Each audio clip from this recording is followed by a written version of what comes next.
liom an sciil seo, siofraí an tímá le dul th aon cosantóir, ceanna úsáideann Ronaldo go minic.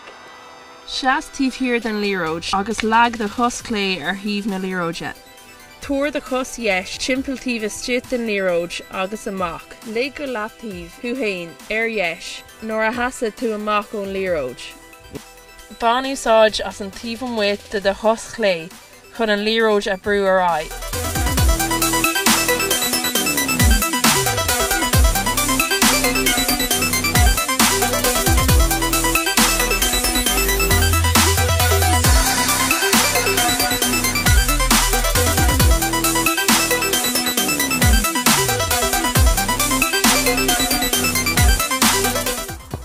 Bígí ag cleachta, agus an céad uair eile bhaid tú ag brathnú ar cluiche mai Ronaldo ag imirteáin, bhí ag fearr ar an teicníc seo.